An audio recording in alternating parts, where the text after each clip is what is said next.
donc j'arrête.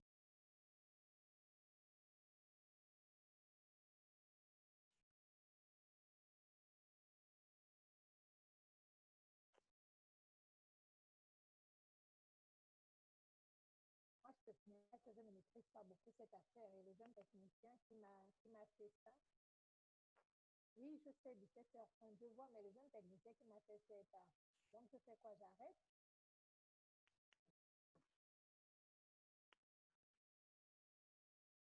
Ah bon, c'est terrible, hein?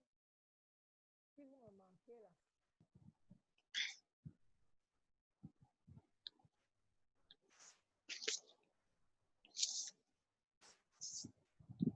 Est-ce qu'elle est sûre que si je me retire là,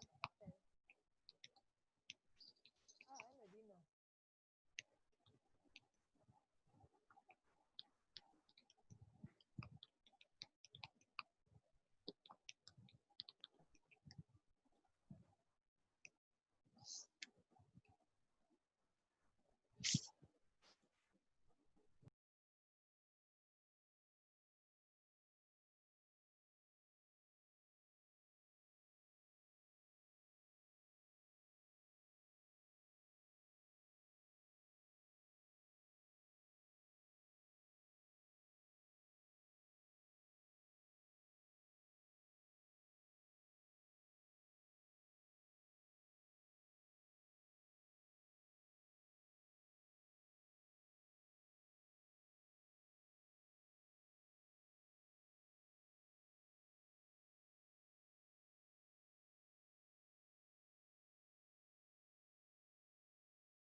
D'accord, c'est pour ça.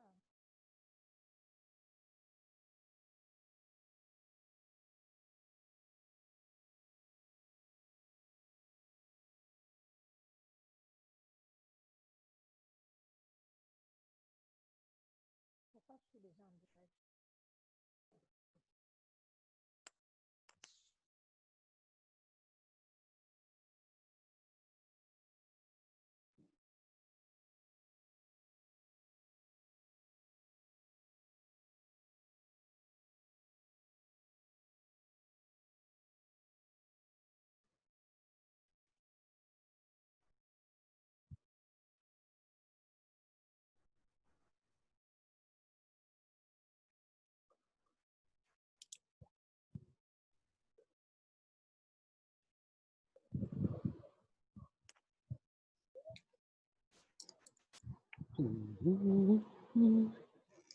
Tu beaucoup de soleil, moi.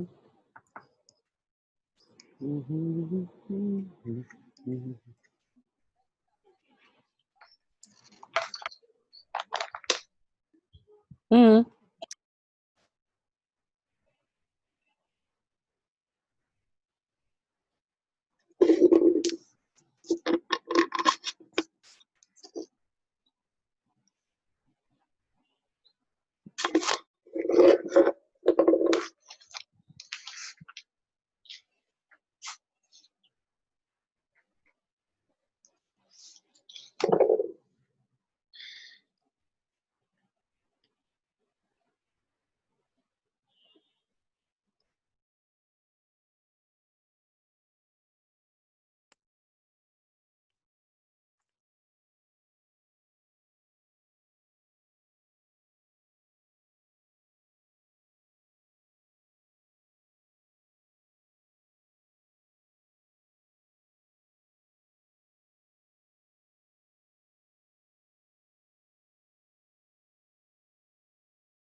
Mais pourquoi je ne voulais pas quitter?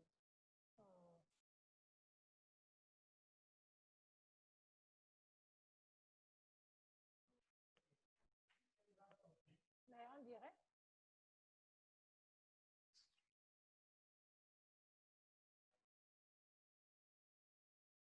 Pourquoi je ne voulais pas quitter? C'est dans mon mail. Mais je sais même comment mail est. C'est pour ça que je ne voulais pas sortir. Mais je sais qu'Elisa a fait même ça comment. C'est même pas ça. C'est pourquoi j'ai dit que je ne voulais pas sortir. Mais tu me donnes les orientations à cause de ta façon de me faire stresser. Là, j'ai même perdu mon machin là où j'étais. Je suis sûre que sur Yahoo.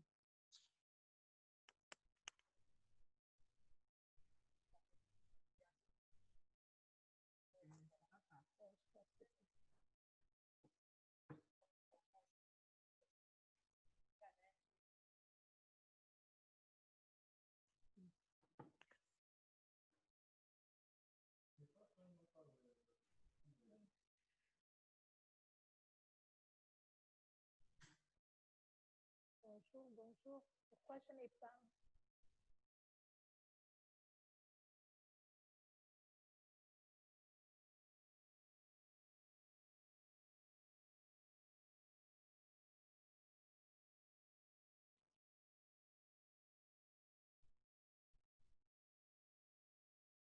Quentin, pourquoi j'ai un son ici derrière?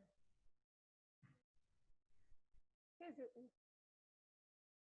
J'essaie de faire les réglages. C'est où?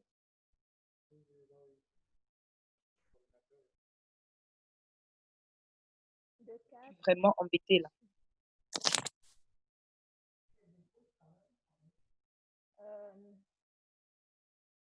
Gwen, parle, je vais voir si j'écoute. Vous m'écoutez? Oui, Fatia m'écoute, mais je n'ai pas le retour de Fatia. Pourquoi j'ai un son? Appelle, comment il s'appelle? Élisée pour lui demander pourquoi j'ai un son en arrière. Non, appelle. Léa de... J'essaie de régler. Bonsoir, Fatia. Alors. Bonsoir à toutes. Bonsoir, Fatia. Bonsoir, Mariam. Allô, Fatia, ton micro, il est coupé. Bonsoir. Bonsoir, Mariam. Ça va? Est-ce que tu m'entends maintenant? Tu m'entends maintenant? Oui, parfaitement. Super. Contente de vous retrouver.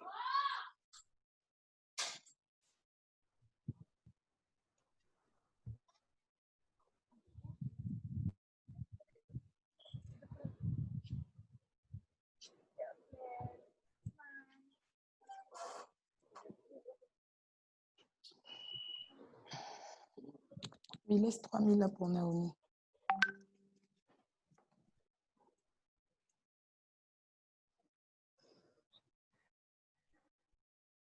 C'est bon, ça, tu nous entends? Fatia, je t'entends. Ah, très bien. En fait, c'était mon micro qui était désactivé. Je l'ai désactivé tout à l'heure, j'ai oublié de le remettre. D'accord. Donc, Fatia, c'est bon. Frédéric, est-ce que tu m'entends? Je t'entends parfaitement.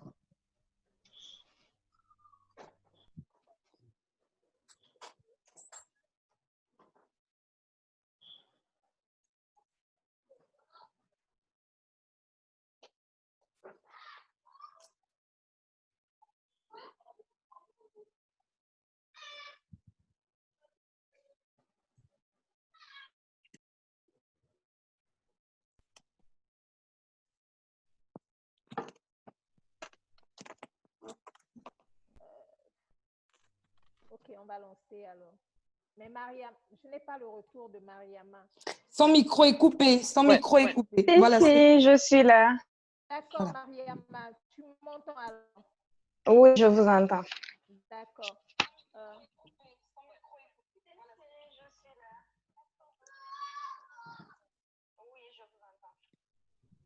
Ça marche, nous allons lancer. Bonjour, bonjour à tous. On a peut-être oublié Ika. Erika, oui. Erika, oui. Elle n'est pas connectée.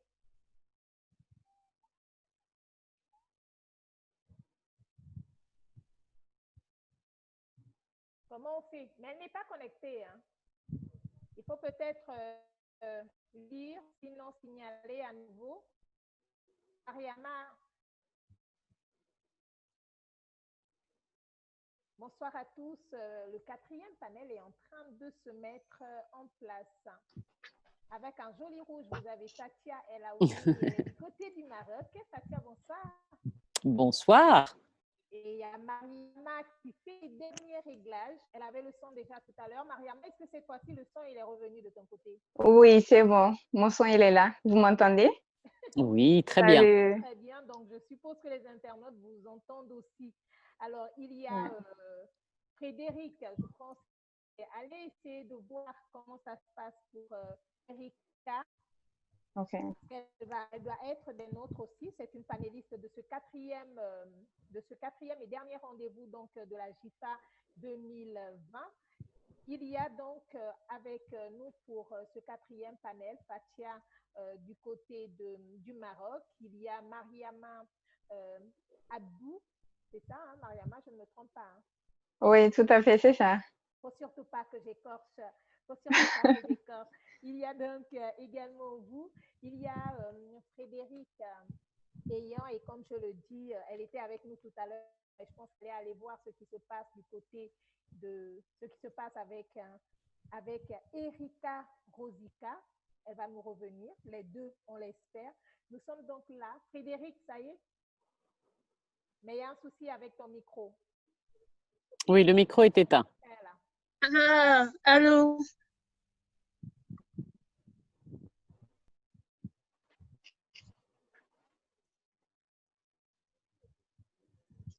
Allô? Oui, bonsoir. Bonsoir, comment ça va? Ça va, Erika? Bienvenue. Eric, ton micro. Bonsoir, bonsoir Erika. Bonsoir, salut. Enfin.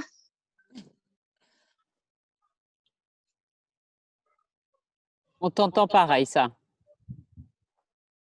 Non. On t'entend pas du tout.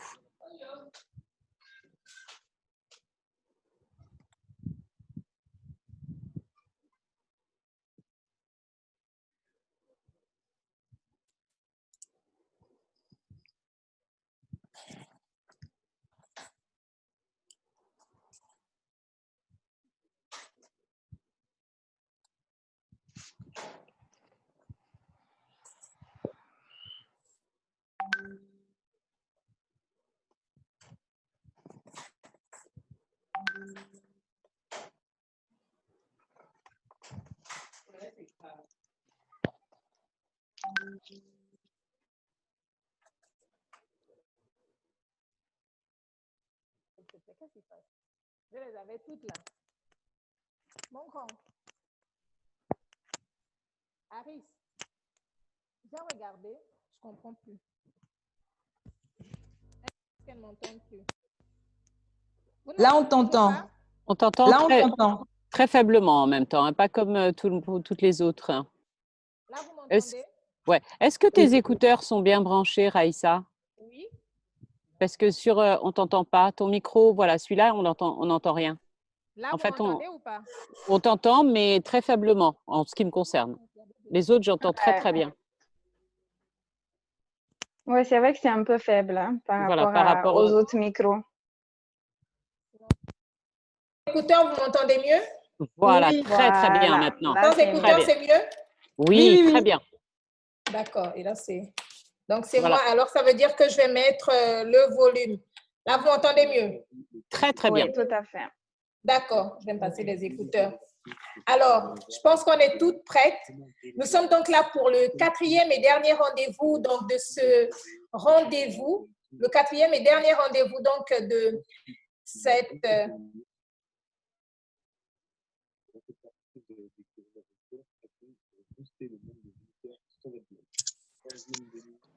Quatrième et dernier rendez-vous donc de cette journée pour ce qui est des activités de la plateforme Onto Winners. Le quatrième rendez-vous, ce panel a pour thème femmes gagnantes, confinées, non paralysées. Et pour ce faire, nous avons donc 4 panélistes de choix. Il s'agit de Fatia El Hawini. Elle est présidente du comité permanent des panafricaines, rédactrice en chef principale de Radio 2M. Fatia est en rouge. Vous avez également Mariama Abdougado. Elle est présidente du réseau des jeunes ambassadeurs pour la santé reproductive et de la planification familiale, blogueuse et entrepreneur sociale. Il y a Erika Rosica, fondatrice de Femmes Actives du Gabon et de l'événement Femmes Exceptionnelles. Il y a aussi Frédéric Eyambeyeme, présidente fondatrice de la plateforme Onto Winners, directrice de publication d'OTT Winners Magazine et manager de Gwen Events. Mesdames, merci beaucoup de nous accorder donc du temps pour ce thème qui est un thème important, surtout en sachant que l'on célèbre de façon particulière donc, ce rendez-vous 2020 de la Journée internationale de la femme africaine. Je vais faire un tour de table pour vous permettre peut-être de peaufiner la présentation que j'ai faite sur vous, de donner plus de précisions sur vos différentes activités. Et on va commencer avec Fatia. Bonjour Aïssa, ravie d'être avec vous aujourd'hui. Tout a été dit, oui. Les panafricaines, pour celles qui ne le connaissent pas, c'est un réseau de femmes journalistes du continent, 300. Nous sommes 300 pour cette année 2020, donc bien évidemment, après notre rendez-vous en mars dernier, qui a été un peu bousculé en raison de la pandémie qui touche le monde entier. Mais sinon, voilà, c'est ça. Ouais, Radio 2M, je suis la rédactrice en chef. C'est la radio nationale marocaine. Merci. Mariama? Oui, bonsoir à toutes. Ravie d'être sur ce panel avec vous toutes et c'est un réel honneur aussi. Donc, je pense que tu as parfaitement présenté. J'ajouterais juste que je suis étudiante en médecine, actuellement en 5e année de médecine, et qu'au-delà d'œuvrer pour la santé de la reproduction et la planification familiale, j'œuvre aussi pour les droits des filles, des femmes, mais également pour l'inclusion des jeunes dans tout ce qui est plateforme de prise de décision. Donc, c'est tout ce que je voudrais ajouter. Merci. Merci. Frédéric? Bonsoir à toutes, je suis Frédéric Eyambeyeme, effectivement, présidente fondatrice de la plateforme Onto Winners. En parallèle, je suis entrepreneur, notamment directrice de publication d'OTT Winners Magazine, le magazine des étoiles gagnantes. Je reste un peu dans cette vision de femme gagnante et ma vision était vraiment celle de pouvoir continuer à œuvrer, à mettre en lumière les femmes qui font bouger l'Afrique. Et je suis aussi manager de Gwen Events Wedding Planner certifié. D'accord. Et on termine avec Erika. Erika Rosira. Tout à l'heure, tu as dit Rosita. C'est Rosira. Je suis gabonaise. Je vis à Montréal. J'ai créé Femmes Actives du Gabon pour pousser les femmes à sortir du confinement, de l'esprit de paralysie qui les avait animées par rapport à ce qui se passait avec le Covid. Et j'ai créé Femmes Exceptionnelles, un événement qui a lieu dans plusieurs villes à travers le monde pour exposer des talents, que ce soit artistiques, culturels, commerciaux et aussi des conférencières.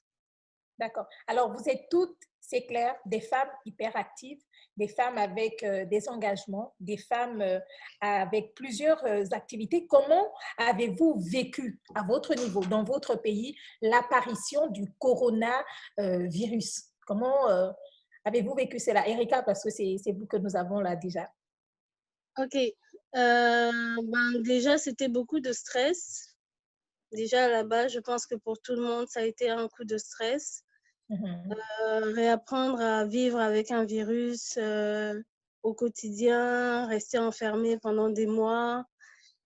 Je pense qu'on a tous vécu ça de la même manière à travers le monde. On a tous été déboussolés, désœuvrés, qu'on a quand même un peu paniqué aussi.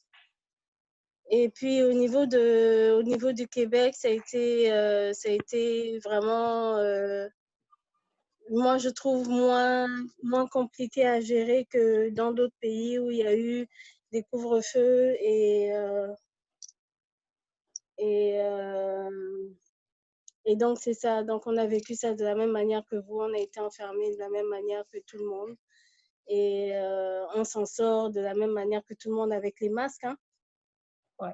Alors, Fatia, vous avez organisé le troisième rendez-vous du Forum des Panafricaines au mois de mars, alors qu'on parlait déjà justement de ce virus qui, c'est vrai, a pris du temps avant de se rapprocher, sinon d'apparaître en Afrique. Est-ce qu'à un moment donné, vous avez quand même paniqué, hésité sur votre organisation? Est-ce qu'à un moment, vous avez craint pour l'organisation de votre rendez-vous? Oui, on a craint, mais en même temps, quand il s'est vraiment déclaré, notre événement avait déjà débuté et nos panafricaines étaient déjà arrivées des quatre coins du continent.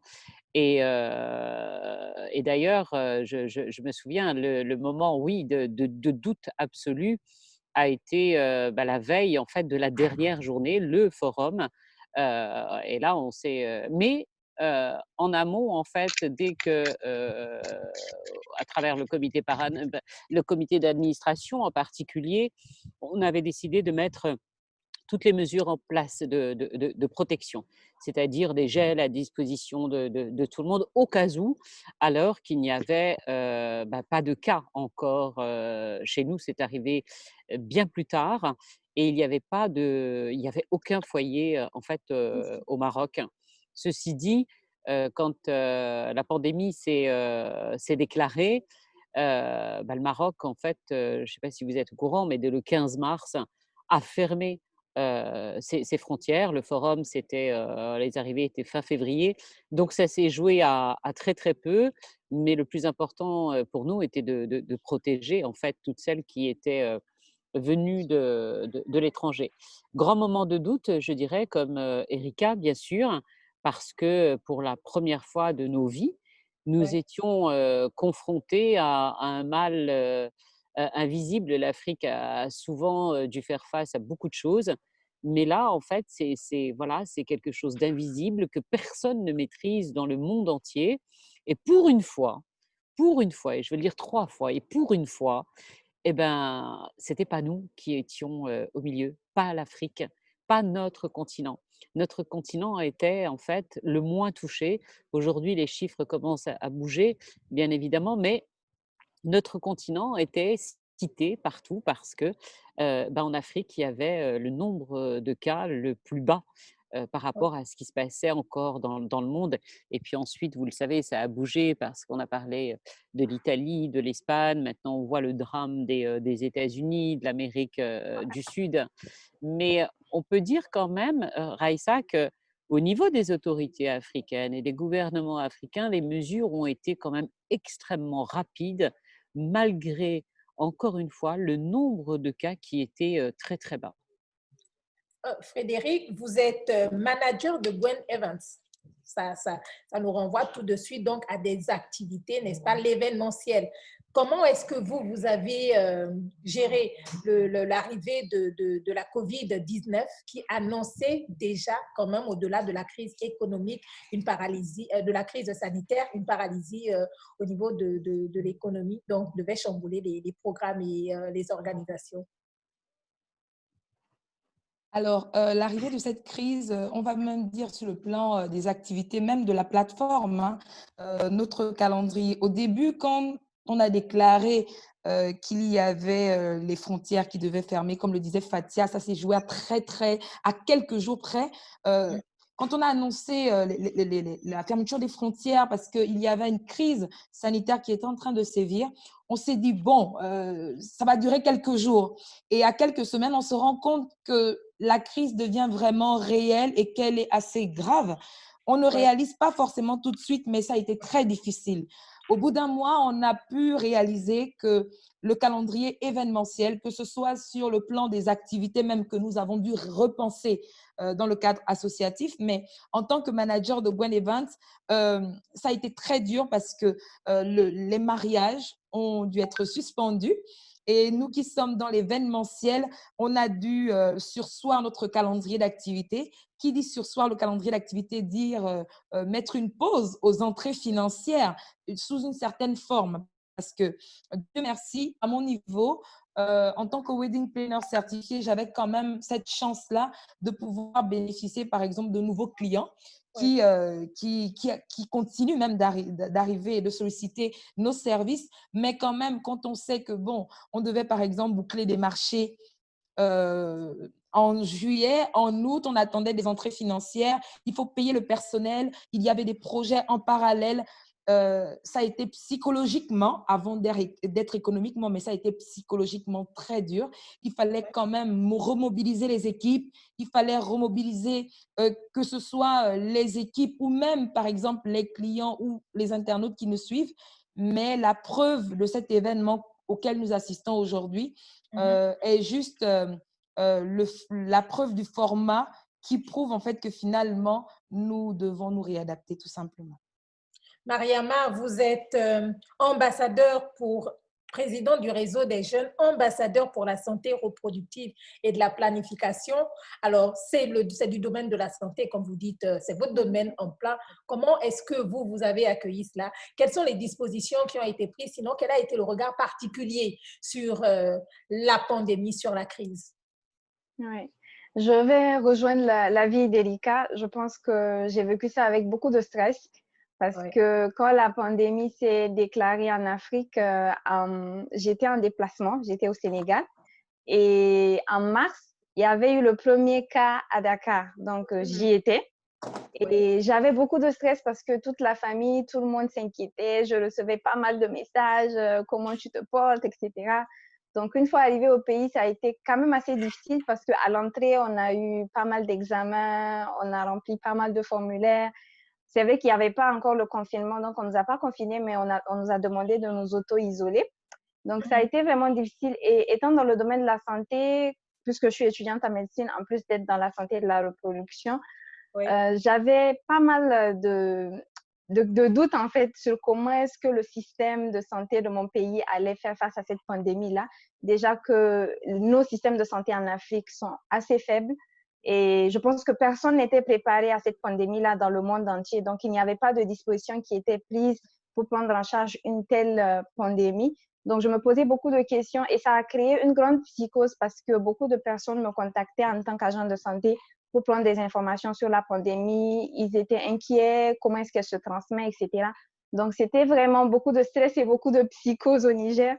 Mais après, Dieu merci, les mesures, comme disait Fatia, ont été prises très rapidement, les mesures de prévention. On a interdit les rassemblements, on a mis en place en fait des dispositifs architecturaux en fait, pour prendre en charge les patients souffrant de la COVID-19. Donc, ça a été vraiment très rapide, mais autour de ça, il y a beaucoup de psychose et beaucoup de stress. Et surtout dans le domaine de la santé de la reproduction, on a remarqué en fait une discontinuité des services de santé de la reproduction pour les femmes. Donc, ça a vraiment chamboulé toute l'offre de services qu'on a l'habitude de faire dans le domaine de la santé de la reproduction. Parlons justement de ça, de la santé et de la reproduction. Est-ce que, comment votre réseau s'est organisé? Parce que c'est ça aussi votre domaine. Est-ce que vous avez mis en place une organisation particulière justement pour protéger la mère et l'enfant? Oui, on a eu à mettre en place une organisation particulière parce qu'on avait l'habitude d'être sur le terrain, puisque nous sommes plus axés jeunes.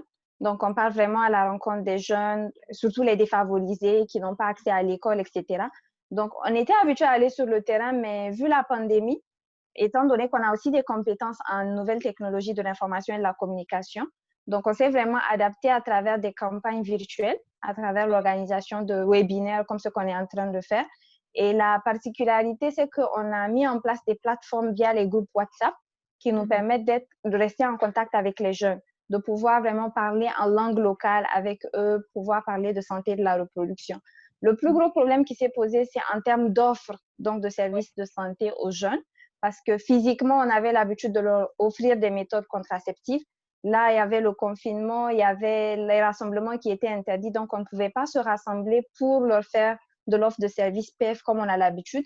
Mais ce qu'on a fait, c'est qu'on les a orientés vers des ONG locales, des centres de santé locaux qui font dans le domaine de la santé de la reproduction et de la planification familiale pour qu'ils aient accès vraiment à ces services-là. Donc, on a vraiment essayé de réadapter de cette façon-là et on a mis en place aussi une ligne téléphonique à travers pas mal d'organisations locales qui œuvrent dans le domaine pour que les femmes, mais également les jeunes qui ont besoin d'informations sur la santé de la reproduction en cette période de confinement et qui ne savent pas à qui s'adresser, puissent appeler en fait et savoir exactement vers qui ils doivent se rendre en fait pour avoir une méthode de planification familiale. Parce que certes, il y a une pandémie qui est là, mais il y a également des besoins en santé qui sont là. En plus de la pandémie, il faut aussi penser en fait à prendre en compte ces besoins et surtout à y répondre. Donc, on s'est retrouvés vraiment à faire cette organisation-là. Mesdames, face à cette pandémie, il fallait pour chacune aller au-delà de ses limites. Alors, quelles sont les solutions qui se sont offertes à vous pour garder le contact avec les membres de vos associations, avec vos clients pour certaines, avec vos partenaires, avec vos collaborateurs, pour maintenir la tête hors de l'eau? Surtout qu'il y a cette vérité de restriction qui a été proposée et imposée dans tous les pays qui ont été touchés par la crise, par la pandémie. Fathia. Nous, en fait, déjà au niveau de la chaîne de 2M, dans laquelle je travaille, puisque 2M, c'est une chaîne de télévision, c'est une radio, c'est un site d'information, 2M.ma. En réalité, les équipes ont été réduites au minimum. Une partie était en télétravail, mais pour la radio, c'était très compliqué parce qu'il fallait travailler davantage parce qu'on avait un rôle et une responsabilité en tant que média qui était très importante parce que tous les citoyens étaient en attente et en soif d'information. Donc, non seulement il fallait informer, on avait un rôle pour sensibiliser, mais on avait un rôle majeur parce que vous l'avez vu durant cette pandémie, ça se poursuit, énormément de fausses informations, énormément de fake news. Donc, on a dû se transformer aussi en faisant attention aux lanceurs d'alerte sur les réseaux sociaux. Il était hors de question de les laisser de côté parce que c'était là, en fait, qu'était le poumon aussi de la société. Et en réalité, juste pour Radio 2M, on a doublé nos rendez-vous d'information. On avait à peu près 17 rendez-vous d'information dans la journée. Nous sommes passés, et nous le sommes toujours d'ailleurs, à 30 rendez-vous d'information parce que l'attente est énorme. À chaque fois qu'il y a un communiqué, alors ce n'est pas juste donner des chiffres, c'est de sensibiliser les populations parce qu'on nous dit qu'il va falloir vivre avec. C'est à nous aussi de donner tout ce qu'il faut changer dans notre quotidien. Et notre vie au quotidien, alors c'est quand je dis qu'il a fallu travailler plus, il a fallu vraiment travailler plus, mais travailler de manière différente, ce qui n'était pas réalisable. Nous sommes en train, en ce moment même, de faire un webinaire. Nous ne l'avions jamais fait, alors que c'était possible. Les outils technologiques existaient. Mais qu'est-ce qui nous a poussés tous à utiliser les plateformes technologiques existantes? En fait, c'est grâce, parce que il faut quand même qu'on le dise, c'est l'un des points les plus positifs, ça nous a ouvert toutes les frontières. La communication, nous par exemple à la radio, quand on avait un invité, il fallait attendre qu'il soit disponible pour venir en studio. Si une personne, un invité nous tenait très à cœur et qu'il était à l'étranger, nous attendions qu'il soit de visite à Casablanca. Aujourd'hui, plus besoin. Grâce justement à des plateformes comme Zoom que nous utilisons actuellement, nous faisons des interviews dans le monde entier avec des confrères et des consoeurs africaines, avec des confrères au Canada. Il y a un instant, j'étais avec une consoeur de Radio-Canada. C'est Paris, c'est New York. Et en fait, notre métier est en train de se transformer de ce fait grâce à ce que nous vivons de totalement inédit. Et en termes de médias, mais je pense que chaque nos métiers respectifs, ça nous a ouvert une porte. D'un seul coup, ce qui n'était pas possible l'est devenu, mais très rapidement, parce qu'il a fallu s'organiser le plus vite possible. Nous n'avions pas le temps. Il fallait continuer nos métiers, il fallait aller de l'avant. Nous, on n'avait pas le temps en fait de nous lamenter sur nous-mêmes, même si, comme le disait Mariama, on était terrorisés, on avait peur, mais du coup, il fallait faire face à cette peur pour continuer à informer l'ensemble des populations. Donc, c'était une évidence que nous ne pouvions pas baisser les bras, qu'il fallait foncer, faire attention à nos proches, parce que moi, en ce qui me concerne, avec les équipes, ben, nous sommes allés quand même tous les jours. Les mesures ont été mises en place par la chaîne de 2M ont été franchement extraordinaires. Des désinfections en permanence, le port du masque est devenu obligatoire dès fin mars.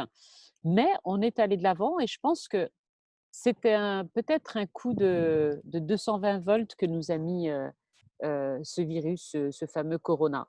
Il a tout accéléré et il a rendu presque nos métiers, pas juste au Maroc, pas juste au Gabon, pas juste au Niger, pas juste à Montréal, où est Erika. Il a fait tomber les frontières et il nous a rendus en fait presque universels les uns les autres. Alors, Erika, du côté du Canada, vous avez quand même, vous êtes la fondatrice de la plateforme Femmes Actives du Gabon. Comment vous avez fait pour garder le contact, pour maintenir Ben, déjà, il faut préciser que la plateforme est née officiellement le 1er juin. Donc, elle est née pendant le de Covid. quelle année? 2020? De cette année, ouais. Et c'est l'attitude des femmes gagnantes. D'accord. Ensuite. Donc, comment vous avez fait pour permettre cette plateforme sous la COVID-19? Ben, on a utilisé tous les moyens possibles, disponibles, dont on dispose au niveau de la technologie, que ce soit le emailing, que ce soit Facebook, que ce soit la création de la plateforme elle-même. On a vraiment utilisé la technologie pour entrer en contact avec les femmes et les pousser à sortir aussi de leur cachette et tout, de chez elles, leur apporter des nouvelles, leur parler de ce que d'autres continuent à faire et continuent à être. Oui. Parce qu'on ne cesse pas d'être ce qu'on est, on ne cesse pas d'exister à cause du virus. On continue à avoir les mêmes compétences, les mêmes qualités, les mêmes acquis. Et il faut qu'on s'en serve malgré le virus et malgré tous les autres virus qui peuvent venir après. Il va falloir qu'on soit capable de continuer à être nous-mêmes et de continuer à exercer nos métiers, de continuer ou même de réapprendre de nouveaux métiers, de nouvelles compétences pour être au diapason. Donc, et c'est cela qui vous a... Oui, excusez, je vous laisse poursuivre. On a créé cette plateforme-là parce qu'on s'est dit ça a trop duré, on en avait marre. Vous répondez à ma question. Oui. Voilà, on en avait marre de tourner autour de rien, finalement. Parce que tu peux pas sortir, tu peux pas rencontrer du monde. Tu as juste ton Internet pour te permettre de rester connecté. Donc, on a utilisé ce moyen-là, Internet, pour connecter avec plus de 170 femmes. Elles ont consenti à parler d'elles, à raconter ce qu'elles font, ce qu'elles ont déjà fait sur la plateforme et permettre à d'autres femmes de les connaître, de connaître leurs compétences, leurs acquis, leurs projets, leurs idées, leurs capacités. Et ça, c'était le plus important et ça ça reste notre grande victoire. On a réussi ce défi-là. Et puis 2 mois plus tard, je peux te dire qu'on est assiégé de femmes qui veulent faire partie du mouvement, qui veulent participer. Et là, on a en attente 75 profils. C'est beaucoup de travail, c'est beaucoup d'énergie, mais on se dit à la fin, on va faire quelque chose de productif et de très, très intéressant aussi pour que ça soit pour le pays ou que ça soit pour le public ou pour le privé, en fait. D'accord. Alors, Frédéric, mais je crois qu'il y a un souci avec son micro, ça va se vérifier. Non, c'est bon, Frédéric, d'accord, ok, merci. Alors, Frédéric, du côté de Gwen Evans, du côté même de la plateforme, comment vous avez fait pour rester en contact, même si, comme vous l'avez déjà dit, le programme, par exemple, de la plateforme a été a pris plus ou moins un coup. Alors, oui, le programme de la plateforme a pris plus ou moins un coup, mais nous avons quand même essayé de rester actives. Après, comme le disait tout à l'heure Mariama, il y a la création des groupes WhatsApp qui permettent déjà de rester en contact, mais Oui. nous avons quand même pensé à faire quelque chose. Il y a eu la Journée nationale de la femme, nous nous sommes dit non, mais ce n'est pas possible que la Journée nationale de la femme puisse avoir lieu sans que nous ne disions un mot. Nous avons pensé à faire un teaser où chacune d'entre nous a partagé sa vision pour cette Journée nationale de la femme que nous avons diffusée sur les réseaux sociaux, nous avons partagé. C'était là notre moyen de faire entendre notre voix, même si nous étions confinés et on avait l'air paralysé parce que effectivement, je n'aime pas me laisser abattre. En fait, c'est la réalité. Lorsque je vis des situations difficiles, je tombe un coup, oui, mais rapidement, je me dis, il ne faut pas que je reste à terre parce que il y a des choses à faire. Il est possible de rester debout, même si la situation actuelle ne semble pas être favorable à notre situation. Donc, la Journée nationale de la femme est passée, mais nous étions tellement habitués à célébrer, par exemple, les Anto Winners Days avec un séminaire, avec un dîner de gala, qu'on a d'abord pensé à le renvoyer. C'était logique. Mais quand au mois de juin, on se rend compte que nous ne sommes pas déconfinés et que le taux de personnes contaminées n'arrête pas d'augmenter, la situation alarmante dans le monde entier, là, on se pose une question. En réalité, l'année est à l'eau. Qu'est-ce qu'on fait?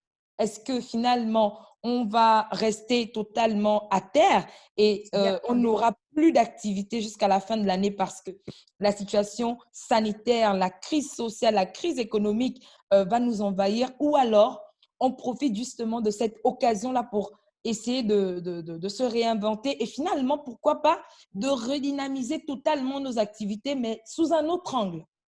Et on s'est dit, mais tiens, il y a la Journée internationale de la femme. La femme africaine doit être mal parce que, en même temps, elle vit cette crise sur le plan social, sanitaire, mais économique avec le panier de la ménagère. Les enfants sont à la maison, le panier a augmenté, certains sont au chômage technique. Il faut absolument trouver le moyen de leur donner ce souffle-là pour essayer d'aller de l'avant et pourquoi pas trouver des solutions pour apprendre à vivre avec l'air que nous apprêtons à vivre. Donc, oui, nous avons utilisé cette crise-là pour essayer de se réinventer et de s'adapter à ce qui semble finalement émerger, notamment l'importance du numérique aujourd'hui. Très chers internautes, si vous nous rejoignez juste maintenant, sachez que vous assistez au dernier panel de ce premier rendez-vous de la célébration de la Journée internationale de la femme africaine organisée par la plateforme Anto Winners. Le dernier panel donc a pour thème « Femmes gagnantes, confinées, non paralysées ». Les différentes intervenantes et panélistes qui sont de grandes dames et des femmes gagnantes, vous les avez donc sur votre écran. Vous pouvez poser des questions. Nous jetons de temps en temps un coup d'œil sur vos questions et sur vos interventions sur la page Facebook qui accueille ce direct. Alors, mesdames, je vais vous demander, on sait comment chacune donc a vécu cela et a essayé de gérer. On félicite d'ailleurs les femmes fortes que vous êtes, mais si on vous demandait, et c'est la question de Van der Wood Tisha sur la page, elle demande concernant l'événementiel, par exemple, comment faire pour garder le cap. Qu'est-ce qu'on lui propose? Mais cette question, moi, je vais l'élargir parce que c'est une vérité aussi pour plusieurs entrepreneurs, c'est une vérité pour les associations, c'est une vérité également pour les médias. Il y a ceux qui veulent savoir comment résister, surtout les médias privés, Fatia, qui vivent de publicité et qui, là, ont été privés de ressources. Donc, c'est une vérité pour chaque secteur. Mesdames, la question que je vous pose est celle de savoir quelle stratégie pouvez-vous proposer, quels sont les atouts que vous pouvez proposer à nos internautes, chacune maîtrisant son secteur, afin de garder le cap et de pouvoir penser à remonter la pente. Frédéric, puisque nous vous avons, pour commencer. Alors, pour ma part, j'ai opté pour la stratégie de la communication. Alors, il est peut-être vrai que nous ne pouvons pas utiliser ce temps actuel-là pour être active, mais finalement, c'était une occasion pour moi de repenser le modèle de mon entreprise, d'aller chercher des clients que je n'avais pas encore, de repenser le mode de communication. Je n'étais pas très active sur Instagram, par exemple. Ce temps de confinement m'a permis finalement d'aller toucher le public d'Instagram. Ce temps de confinement m'a permis de redéfinir le modèle de Gwen Evans, par exemple. Ce temps de confinement nous a permis, au sein de la plateforme Antowiners, de redynamiser le programme Antowinner Action que nous avons initié un peu avant la COVID-19. Les entreprises nous ont un peu mis en attente parce que les stagiaires ne pouvaient plus être recrutés, mais nous n'avons rien lâché, nous avons quand même trouvé le moyen d'entretenir ces filles. Aujourd'hui, nous avons une quinzaine de filles que nous avons pu placer dans ce programme qui ont déjà démarré leur stage immersion en entreprise. On essaye finalement de redynamiser les choses en utilisant vraiment l'outil du numérique. Mais je pense sincèrement que si pour le moment, les activités ne peuvent pas avoir lieu, ça ne nous empêche pas de communiquer et d'aller toucher là où nous n'étions pas, de sortir de notre zone de confort pour trouver le moyen de développer d'autres outils pour redynamiser notre économie. Si avant, par exemple, en tant que wedding planner, je n'avais des entrées que parce que j'organisais, par exemple, je peux me dire que je vais organiser des masterclass en ligne, comme le fait par exemple Wedding Beautiful Africa, qui a initié des masterclass en ligne, encore qu'elle le fait gratuitement, mais elle aurait pu par exemple développer ces masterclass-là, comment développer l'événementiel, comment organiser un événement et faire payer tout simplement par Airtel Money, un moyen de paiement en ligne. Donc, je pense réellement que nous avons peut-être été paralysés en termes d'activité sur le plan physique et technique, mais nous avons peut-être justement ce temps-là pour essayer de penser, repenser, redynamiser nos activités pour revenir encore plus fortes. Mariama, qu'est-ce que vous proposez comme stratégie, qu'est-ce que vous proposeriez comme stratégie pour justement ces associations de jeunes, ces entrepreneurs qui sont dans le domaine social? Qu'est-ce que vous proposez en général, la stratégie selon vous, pour maintenir le cap, sinon pour garder la tête hors de l'eau? Oui. Je pense que la pandémie de la COVID-19 a perturbé complètement le fonctionnement de toutes les structures, mais également ça a eu un réel impact sur les entrepreneurs. Je pense particulièrement à ceux qui vivent en fait du domaine de la billetterie, tous ceux qui font les billets pour les vols, etc. Ça a vraiment été un coup très dur pour eux. Moi, les stratégies que je proposerais, la première, c'est vraiment d'utiliser les médias sociaux, le digital, et vraiment de communiquer, comme dirait Frédéric, de communiquer, de partager leurs services en fait via les médias sociaux. Parce que je prends l'exemple de quelqu'un qui est dans la mode et qui a un salon de vente de vêtements qui, à cause de cette pandémie, ne peut plus accueillir en fait ses clients dans le salon ou la boutique. On peut utiliser les médias sociaux pour présenter les produits avec un système de livraison à domicile. Moi, j'ai vu beaucoup de restaurants qui étaient fermés qui ont offert des systèmes de livraison à domicile. Donc ça, c'est vraiment des stratégies que les gens ont développées pour faire face à la pandémie. Je pense que le digital, comme disait Fatia, on s'est rendu compte que c'est vraiment l'une des pistes qui permet de se connecter universellement avec tout le monde et ça permet vraiment d'ouvrir le marché. C'est très important quand on est entrepreneur, mais également quand on est association. Nous, par exemple, on a commencé à faire des webinaires, des live chats sur Facebook, etc. Donc, tout ça, c'est des stratégies. L'autre stratégie aussi, c'est vrai que c'est une pandémie, mais c'est une pandémie qui est venue avec beaucoup d'opportunités pour les entrepreneurs. La meilleure façon, en fait, de faire tenir, en fait, son commerce ou bien son association, c'est de s'impliquer, en fait, dans la riposte à cette pandémie-là.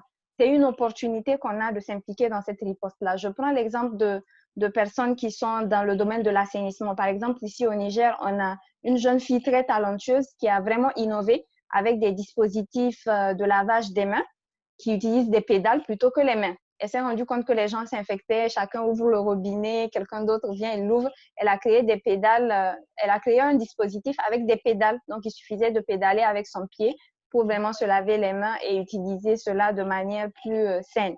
Donc, tout ça, c'est des opportunités qui se sont offertes aux entrepreneurs et c'est des choses que nous pouvons capter. C'est vrai que c'est une pandémie, c'est très difficile pour tout le monde, mais vraiment de s'associer à la riposte, de s'impliquer dans la riposte permet de tirer vraiment des opportunités incroyables. Et je connais beaucoup de personnes qui ont eu en fait beaucoup de ressources financières, beaucoup d'entrées financières via la pandémie de la COVID-19 parce qu'ils ont su saisir ces opportunités. Donc, c'est vraiment les deux stratégies que je voudrais partager. Donc, s'impliquer dans la riposte et innover, mais également utiliser le digital. Rosira, vous-même, vous avez déjà fait la démonstration, n'est-ce pas, du courage malgré la pandémie. Vous êtes allé au bout d'une de vos activités, d'un de vos projets, c'est-à-dire la mise en place du Forum Femmes Actives du Gabon. Quelles sont les stratégies que vous proposeriez, vous proposeriez aux internautes? Déjà, je dirais à chacune d'entre elles de faire attention à leur image, de faire attention à leur identité numérique. Parce que c'est maintenant l'identité physique, ça passe après parce que on se rencontre plus physiquement. C'est maintenant l'identité numérique, qu'est-ce qu'on écrit, qu'est-ce qu'on pense, qu'est-ce qu'on publie, c'est quoi notre style, c'est quoi notre identité au-delà du physique, qu'est-ce qu'on pense, surtout ce qu'on pense et ce sur quoi on se projette dans l'avenir, sur quoi on doit se concentrer en fait. Parce que voilà, le Covid a mis l'accent sur le fait qu'on a vraiment deux identités, la personne qu'on est physiquement et la personne qu'on est en ligne. Donc, il y a des gens qui vont être distraits, beaucoup, parce qu'il y a quand même beaucoup de distractions en ligne, à travailler en ligne. Il y en a des gens qui vont être... il y a des femmes qui vont être distraites, il y a des femmes qui vont être focus. Et moi, je leur dirais d'imiter ces femmes-là qui sont focus, qui continuent à promouvoir leurs activités, à promouvoir leurs concepts, leurs idées, leurs compétences en ligne. Et c'est vraiment sur ça que moi, je vais donner mon conseil. Continuez à promouvoir vos compétences, vos acquis, vos idées, vos projets en ligne, parce que c'est le nouveau canal de communication, le nouveau canal de sociabilité, si ça se dit. C'est le nouveau moyen de rentrer en contact avec les gens. Donc, c'est ça. Moi, je dirais tout simplement que au-delà de l'entreprise, il y a l'humain qui est derrière. Et maintenant, avant de faire un achat, avant de faire une grosse dépense, on se demande, on fait des achats sentimentaux. Maintenant, on se demande à qui on donne notre argent, tu vois. Et donc, quand tu as une entreprise, que ce soit dans l'événementiel, que ce soit dans dans les cosmétiques, que ce soit dans la technologie. C'est ton image qui devient importante à véhiculer, c'est tes objectifs qu'il faut formuler, reformuler en ligne pour attirer de nouveaux clients, pour attirer des collaborateurs, pour attirer des investisseurs, pour attirer des... je ne sais pas quoi dire d'autre là. Pour attirer du monde, pour attirer du monde. Attirer du monde, voilà. Merci voilà, beaucoup. Moi, je leur dirais de faire attention. Merci beaucoup, Erika. Il nous reste 5 minutes, mais on a le temps d'écouter les stratégies, les propositions de stratégie de Fatia avant de conclure ce 4e panel. Fatia, donc, des stratégies à proposer à nos internautes pour pouvoir remonter la pente, sinon pour garder la tête haute malgré le confinement, malgré la pandémie. Parce qu'on finira bien par sortir de là. Ben, Inch'Allah. De stratégie, j'en ai pas, la vérité. J'ai aucune stratégie. En revanche, j'ai été assez scotchée par notre jeunesse, sa créativité, ses innovations. Mariama parlait de distributeurs de gel à pédales. Je ne sais pas si vous avez vu, mais en fait, à travers tout le continent, il y a eu des innovations invraisemblables qui ont été faites, que ce soit pour désinfecter, mais que ce soit aussi pour booster les entreprises, pour accompagner les entreprises. Et derrière, le plus souvent, c'était des jeunes. Alors, moi, très franchement, je ne suis pas je suis pas très pointue en termes de digital, mais je suis impressionnée par notre jeunesse. Je dirais peut-être faire un petit peu plus confiance à nos jeunes et leur donner la possibilité en fait d'avancer comme ils le souhaitent, parce que dans les entreprises, vous savez, le plus souvent on demande des personnes avec une certaine expérience, et je vois à travers tout ce que vous dites toutes, Erika est arrivée à monter une plateforme qui est partie de rien, ça y est, ça a démarré en plein confinement, donc c'était assez inimaginable. L'événementiel continue, elle se bat tout de même, elle met des choses en place. Mariama aussi continue à travailler, donc on peut continuer à travailler, mais peut-être, je dirais, peut-être qu'avec la force du digital, les réseaux sociaux, c'est vrai. Moi, il y a une seule chose qui me fait, je vous le confie, qui me fait très peur en réalité, c'est ce manque terrible de contact humain. Et ce qui me fait peur dans tout ça, et si ça dure, et je pense que le monde de demain, faut qu'on s'y habitue et qu'on s'y prépare, il va être de plus en plus sur le digital et sur les réseaux sociaux. Donc, se voir moins, voilà, ça me terrorise, ça me tétanise peut-être encore plus que la maladie. On arrive à se protéger plus ou moins, mais j'ai pas envie du tout de me protéger du contact humain.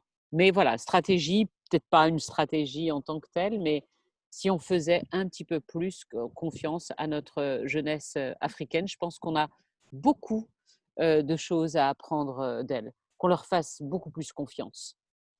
Merci beaucoup Fatia. Très cher internaute, il y a un temps, et je ne voudrais pas que nous soyons coupés brusquement parce que ça donnait 18h30, sauf si je me trompe, et Frédéric me dirait, on peut poursuivre? On peut poursuivre, Frédéric? Oui. Ah, d'accord, parce que je craignais à la réalité pour le temps. Alors, mesdames, on va aborder un autre point. On a parlé de tout ce qu'il a fallu, de tout ce qu'on a eu besoin de mettre en place pour justement faire face à la pandémie. On a parlé de ce panel dont le thème est Femmes gagnantes, confinées, non paralysées. Mais il y a quand même que derrière aussi, la réalité est qu'on peut être des femmes gagnantes, mais face à l'épreuve, parfois, on a le moral qui est touché. La COVID-19 a occasionné des dépressions, a occasionné des baisses, des baisses de confiance en soi, etc. Il y a ça aussi, il y a ce côté aussi. Comment, par exemple, vous, parce que avant de se dire, je vais me relever, je vais trouver quelque chose à faire, on a tout pris sur nous, on a tout pris un coup. Comment est-ce que vous avez géré ça, cet instant de panique, cet instant de rencontre avec cette réalité qui devait vous emmener à changer vos organisations? Comment cela s'est fait? Comment cela s'est géré moralement, mentalement? Fatia, comment tu as fait? J'avoue que je ne vais pas utiliser le terme de ce qui nous a sauvés, mais en réalité, c'est en fonçant dans le travail, en travaillant beaucoup. J'ai beaucoup travaillé. À titre personnel, ma famille, elle n'est pas sortie du tout. Mais c'est vrai qu'il y avait cette peur. Pour une fois, en fait, je parlais de contact humain, mais on avait peur de l'autre. On nous a demandé du jour au lendemain, en fait, on a l'habitude, et peut-être encore plus sur notre continent, de se toucher, voilà, on a une particularité africaine. La distance, on ne la connaît pas. D'un seul coup, en fait, tout ce qu'on nous a toujours appris, il fallait faire le contraire. Il fallait plus embrasser, ne plus faire la bise, ne plus serrer la main, ne plus d'accolade.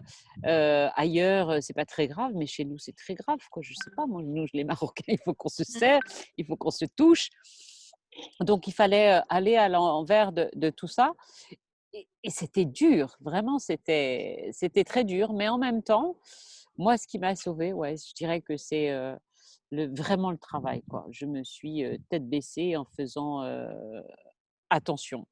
Mais peut-être qu'aujourd'hui, en fait, vous savez, lors du dernier webinaire qu'on avait fait avec les panafricaines, on avait mis l'accent énormément sur l'eau, parce que c'est bien gentil de se dire de se laver les mains tout le temps, alors que dans des régions, en fait, il n'y a même pas d'eau. C'est ce que disait l'une des membres du comité permanent des panafricaines, Samira Sitey, qui disait, mais attendez, comment ils font, quoi? Est-ce que, justement, est-ce qu'il ne faudrait pas aujourd'hui s'atteler, en fait, à des choses qui sont simples, mais qui sont extrêmement compliquées sur notre continent, favoriser, se mobiliser encore davantage pour l'accès à l'eau potable. En fait, il y a plein de chantiers qui sont possibles, peut-être différemment, comme le disait Frédéric tout à l'heure. Il faut qu'on voit les choses d'une autre manière. Il faut qu'on se réinvente. On ne peut pas aujourd'hui, et ça c'est aussi la force des femmes africaines, on n'a pas l'habitude de baisser les bras. Au contraire, et quand ça ne va pas, on relève la tête et puis on avance. On va même encore quelquefois plus vite, c'est ce qui fait notre force. Oui, je pense qu'il va falloir trouver d'autres mécanismes, et pas que le digital, parce qu'on parle beaucoup du digital, mais il n'y a pas que ça, peut-être des initiatives différentes de ce que l'on voit habituellement. Il faut nous réinventer, il faut qu'on trouve des choses. Et ça, encore une fois, c'est ensemble, quoi, à plusieurs. On se fait ce webinaire aujourd'hui, mais peut-être que les idées qui sortiront aussi de la participation de cette plateforme nous donneront peut-être à réfléchir les unes les autres, de rester en contact, de partager en fait nos idées. Le partage d'idées était essentiel. Mariama, comment est-ce que tu as géré? Parce qu'on est toutes passées par là. À un moment donné, il y a quand même eu cette pression. Même le confinement, à un moment aussi, ça a mis une grosse pression sur les unes et les autres. Comment est-ce que toi, tu as géré ça? Comment on fait ensuite pour garder le mental fort? Ouais. Ce qui m'a vraiment aidée en tant que jeune et aussi activiste, ce qui m'a beaucoup aidée, c'est vraiment mes plateformes sur Internet, via mon blog, mais également mes pages sur Facebook et Twitter, Instagram. Je suis vraiment quelqu'un de très digital. Je suis beaucoup sur les réseaux sociaux. Donc, j'ai profité pour animer mon blog en cette période de confinement. J'ai parlé beaucoup des femmes, beaucoup des jeunes, parce que je m'étais rendu compte qu'avec ce confinement, il y a eu une augmentation des violences basées sur le genre, des violences conjugales. Donc, j'ai pris le temps d'en parler vraiment sur mon blog et ça m'a vraiment aidé à garder le moral parce que j'ai senti que j'ai apporté quelque chose à d'autres femmes. J'ai donné des pistes de solutions à cela. J'ai vraiment laissé beaucoup de stratégies et d'informations et j'ai eu énormément de retours positifs. Donc, ça m'a vraiment permis de garder le moral et je partageais beaucoup d'informations de sensibilisation sur mes plateformes sociales. Et je pense que j'étais un peu obligée en tant qu'agent de santé, j'étais impliquée dans la riposte. Ce qui m'a permis aussi de garder le moral, c'est vraiment de m'informer sur la maladie de la COVID-19. Parce que quand j'ai Pardon? compris ce que c'était... Allô? Oui, pardon, tu as quel âge, Mariama? Moi, j'ai 23 ans. Non, mais voilà, par rapport à ce que je disais, c'est quand même Ouais. formidable, formidable. Elle a 23 ans. Elle est engagée quand je dis qu'il faut faire confiance à nos jeunes. C'est formidable ce que tu fais, mais vraiment Merci beaucoup, formidable. Fatia. Avec mobilisation sur les réseaux sociaux. En même temps, elle est sur le circuit de santé. Elle accompagne des femmes. Chapeau. Voilà. Fierté Merci totale. beaucoup. Quand je dis, voilà, moi, je suis très fière de la jeunesse africaine. Vraiment. Bravo. Merci beaucoup, Fatia. Je pense que vous portez bien le plaidoyer pour les jeunes. Ben, Merci beaucoup. mais justement, quand on vous entend, vous avez en fait, c'est pas à nous les aînés, je pense que c'est vous qui allez nous apprendre beaucoup de choses aujourd'hui. Ça va aller à l'envers. Oui, merci beaucoup. Donc, Oui. Je peux continuer, Issa? émotion, oui, émotion Ok. vous pouvez Oui, en continuer. fait, je disais aussi que j'ai vraiment partagé les informations. Je me suis informée sur la maladie, en fait. En comprenant la maladie, j'ai compris exactement que c'est une maladie qui est beaucoup plus contagieuse que mortelle. Donc, j'ai compris que ce qu'il me faut faire, en fait, c'est vraiment de respecter les mesures de prévention. Et j'ai partagé cela aux gens et ça m'a vraiment permis de garder le moral et de voir que les gens lisaient et appliquaient un peu ce que je partageais. Donc, ça m'a aussi remotivé, reboosté. Et l'autre chose aussi qui m'a permis de garder le moral, c'est de passer du temps avec la famille. Mais ma famille me dit tout le temps, tu n'arrêtes pas, tu bouges trop, etc. Avec la fermeture des frontières, avec les rassemblements qui étaient interdits, avec nous aussi, en tant qu'étudiants en médecine, on n'avait pas été vraiment sollicités pour la riposte sur le terrain, même beaucoup plus sur l'appui au niveau du service d'aide médicale d'urgence, mais également sur les réseaux sociaux, etc. Donc, j'ai pu passer beaucoup plus de temps avec ma famille. Contrairement à quand on était tous en train de mener des activités où je passais pratiquement toutes mes journées à l'extérieur. Donc, j'ai passé du temps avec ma famille, notamment ma maman, et ça m'a vraiment beaucoup aidé à garder le moral. Et on est resté aussi en contact avec les amis via le WhatsApp, le téléphone, etc. Donc, c'est vraiment les choses qui m'ont permis de garder le moral. Et je conseillerais à tout le monde vraiment, en cette période de pandémie, avec la psychose, c'est de se rapprocher de sa famille, de s'informer sur la maladie. Je le répète encore parce que c'est parce que les gens n'ont pas compris la maladie qu'il y a toute cette psychose. Mais si on avait vraiment compris et qu'on comprenait les méthodes de prévention, je pense que tout allait aller pour le mieux. Donc, c'est vraiment ça qui m'a permis de garder le moral. Erika, comment vous avez, Fatia veut prendre la parole? Fatia, tu prends la parole? Juste 2 secondes. Je suis désolée, mesdames, je vais devoir vous abandonner parce que j'ai un direct à faire pour l'antenne, parce que je croyais que ça se terminait à 18h30. J'ai été ravie. Et puis, je vous dis, parce que chez nous, on fête l'Eid demain. Eid Mubarak Saïd. Pour ceux qui le fêtent demain, je vous souhaite plein de choses. Et je vous dis surtout à très, très bientôt. À très Merci bientôt. Passez un très bon moment. Merci. Désolée de vous laisser. Bonne fête. Merci. C'était un plaisir. Merci. Au revoir. Bonne fête.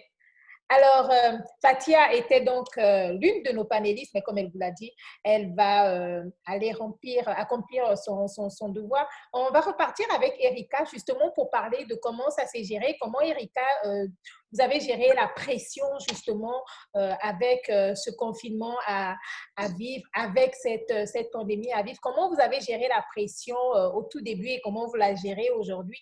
Parce qu'on est forte, certes, mais bon, de temps en temps encore, on peut avoir ce moral bas. Comment vous faites pour le remonter, pour gérer? Moi, je dirais que j'étais encore plus confinée que vous parce que j'avais même pas de téléphone. D'accord. Donc, pendant 2 mois, mon téléphone m'a lâché. Impossible de trouver un marchand de téléphone ouvert et tout. Oui. C'est compliqué. Donc, je n'étais pas connectée du tout. Et ça m'a manqué, en fait. Ça m'a manqué. Les gens m'ont manqué, la famille m'a manqué, les amis m'ont manqué. Ça m'a manqué de rencontrer de nouvelles personnes, de socialiser parce que je suis quelqu'un de très sociable. Mhm. Et je dirais aussi que au-delà du manque, il y a l'impression que tout est bouleversé, tout est chamboulé et qu'on va peut-être pas s'en sortir. Donc, j'ai vécu ça aussi, cette impression que notre avenir, entre guillemets, dans l'événementiel, moi qui suis à fond là-dedans, Oui. excusez-moi, notre avenir est entre guillemets maintenant. Donc, passer sa vie à rassembler du monde, c'était différent avant. C'est-à-dire, ce sera plus jamais pareil. Maintenant, il faudra s'adapter à la nouvelle vibe. On fera plus de rencontres avec 2000 personnes aussi facilement qu'on le faisait, qu'on le faisait avant. Et donc, prendre conscience de tout ça, ça m'a donné envie de rencontrer encore plus de monde virtuellement.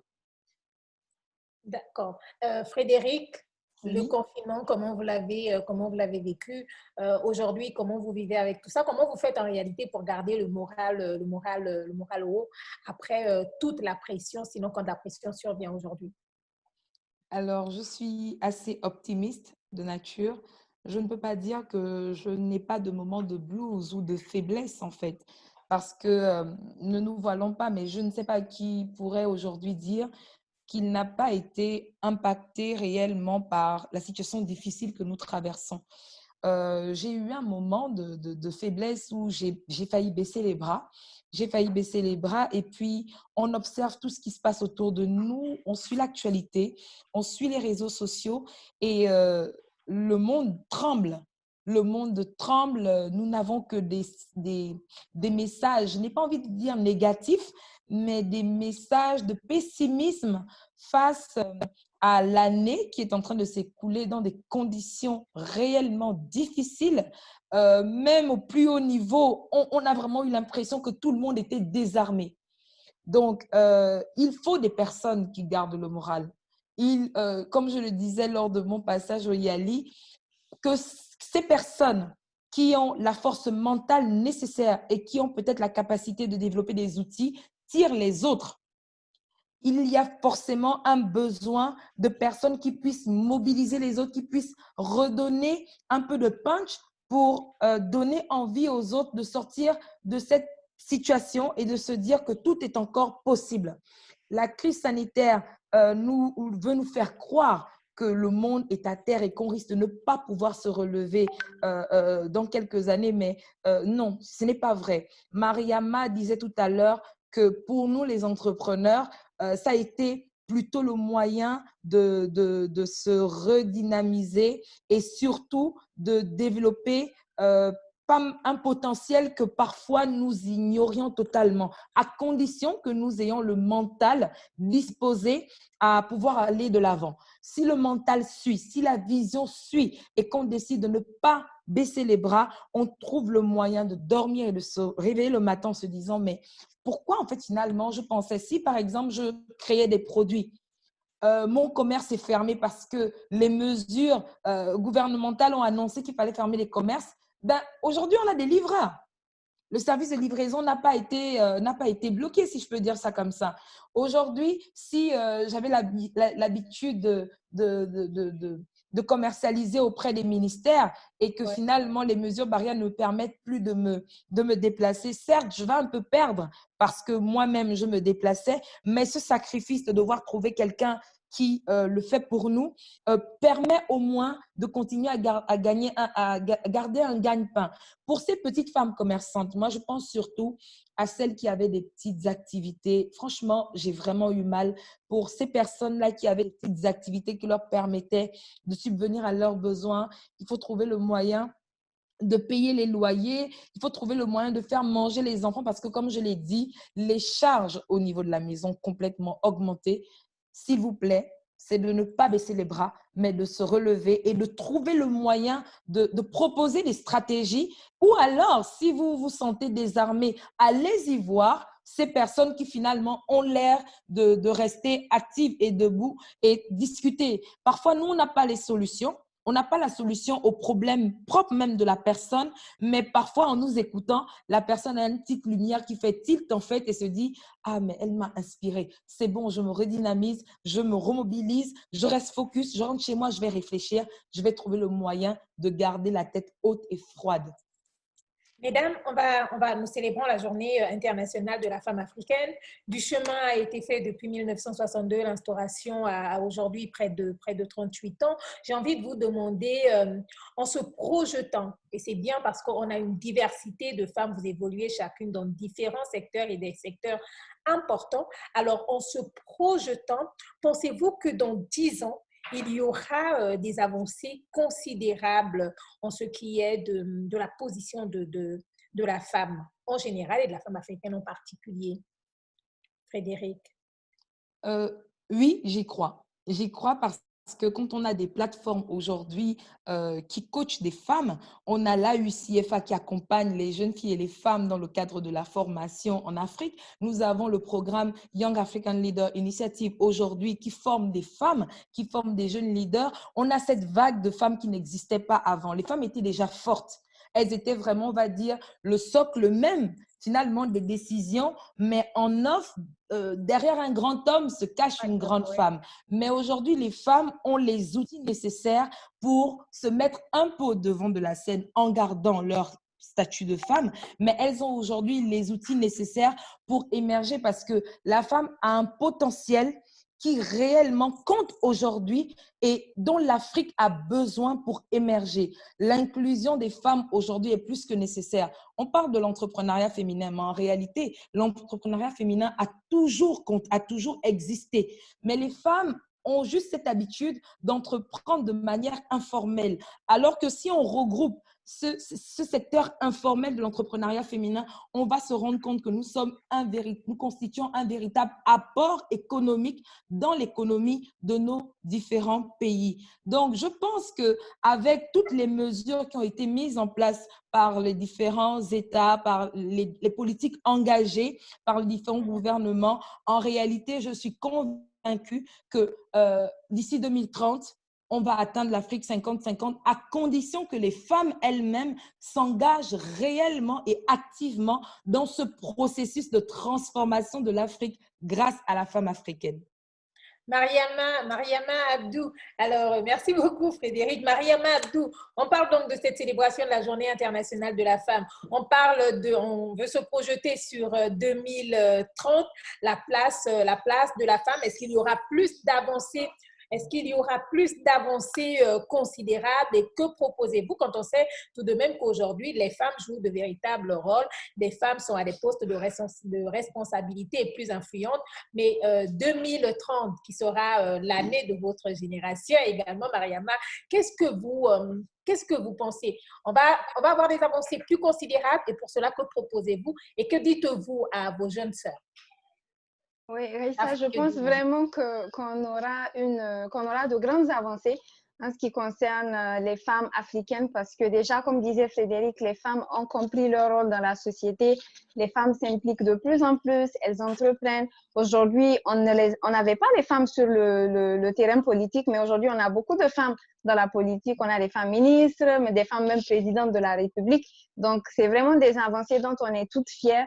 Et on a toute une vague de femmes qui sont en train de se battre pour les droits des femmes, qui sont en train de mener vraiment des actions pour renforcer les compétences de leurs consoeurs. Donc, moi, je crois vraiment en les capacités de chaque femme Je crois que nous avons tous la possibilité d'apporter quelque chose à nos pays respectifs, à nos communautés, même dans les villages les plus reculés du monde. En fait, les femmes ont les compétences et les capacités à mettre au service du développement de leur communauté. Et je lancerai un appel à mes consoeurs jeunes filles parce que je sais que notre continent est peuplé de beaucoup plus de jeunes, en fait. Nous avons la chance, parce que pour moi, c'est une chance, parce que la jeunesse, c'est l'innovation, la jeunesse, c'est la fougue, c'est la compétence, vraiment, c'est la vivacité. On a cette chance d'avoir beaucoup plus de jeunes. Donc, il nous faut investir dans les jeunes filles particulièrement parce que ce sont elles qui seront garantes, en fait, de toute la communauté. Elles sont garantes de toute la communauté. Elles sont filles, elles sont sœurs, elles sont épouses, elles deviennent mères. C'est vraiment le socle de la société. Investissons encore plus en les jeunes filles et donnons-leur vraiment autant de chances que les jeunes garçons. Et vous verrez ce qu'une jeune fille, à partir de rien, est capable de faire par rapport à un jeune garçon. Vraiment, on a toutes les compétences qu'il faut et disons-nous juste qu'on peut. Osons, aux jeunes filles, aux femmes, osons, entreprenons, faisons des choses, soyons au service du développement durable de chacune de nos communautés et de chacun de nos pays. Et comme j'aime le dire, put young people first, mais aussi put women first. Merci, merci beaucoup, Mariama. On ne va pas se quitter. On va prendre Erika. Erika, avec Femmes actives du Gabon et l'événement qui est le vôtre, donc Femmes exceptionnelles, ça dit déjà, vous, toute la conviction que vous avez en la femme d'aujourd'hui et de demain. Alors, selon vous, est-ce qu'on peut se projeter pour plus d'avancées considérables? Et pour cela, que proposez-vous? Déjà, quand on voit d'où on part et où est-ce qu'on en est aujourd'hui, on voit bien qu'on est en pleine ascension. Oui. Donc, on est en pleine ascension, on veut aller s'asseoir à côté du roi. Oui. On veut pas être derrière lui. On veut, comme tu disais tout à l'heure, derrière un grand homme se cache une grande femme. On veut être à côté du grand homme ou être une grande femme à côté d'un grand homme dans tous les cas.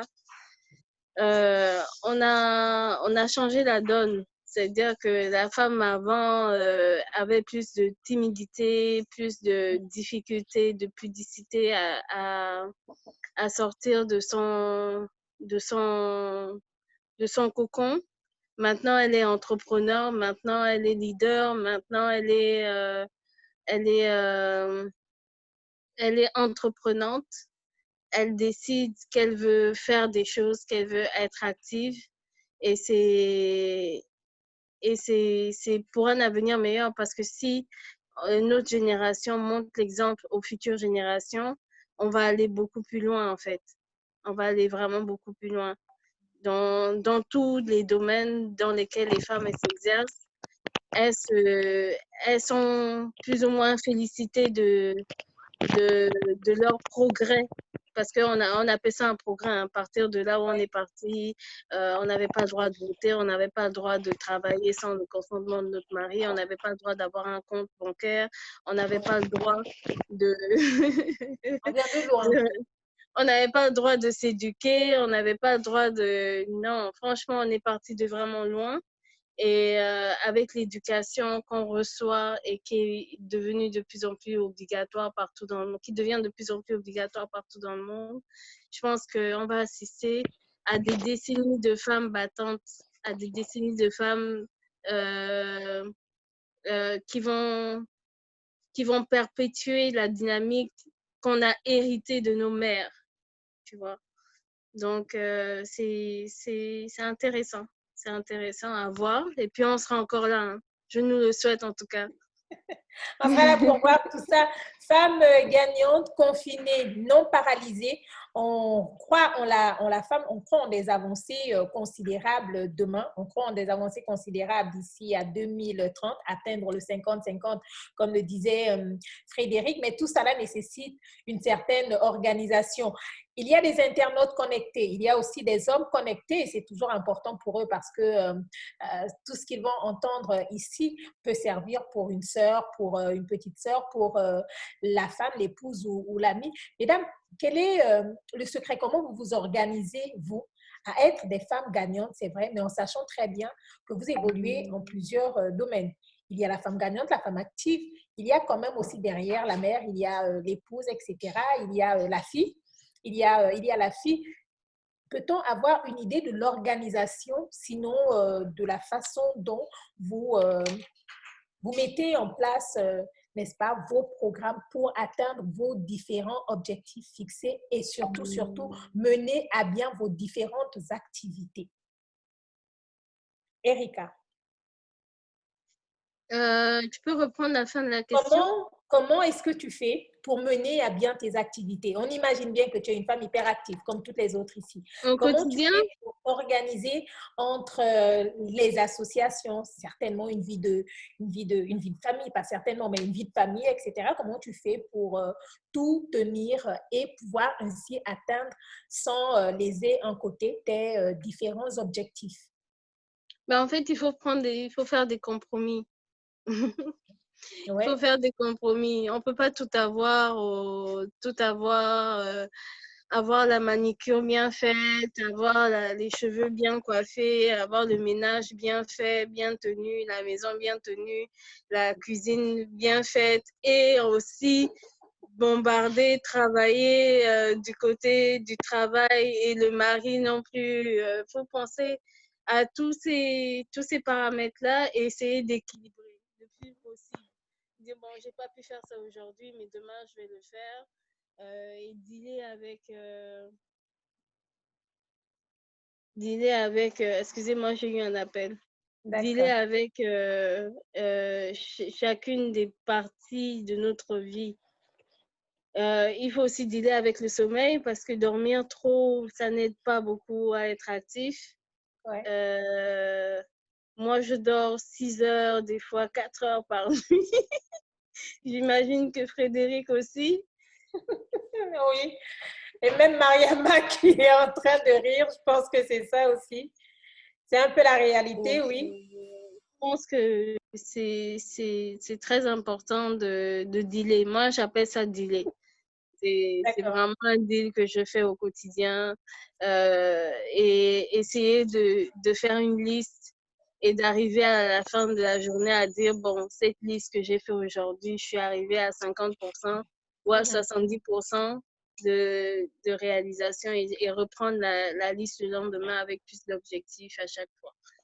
D'accord. Frédéric, comment toi tu deals justement entre tes différentes activités pour essayer d'atteindre à chaque fois les objectifs que tu t'es fixés pour rester une femme gagnante, mais ne pas léser quelques compartiments?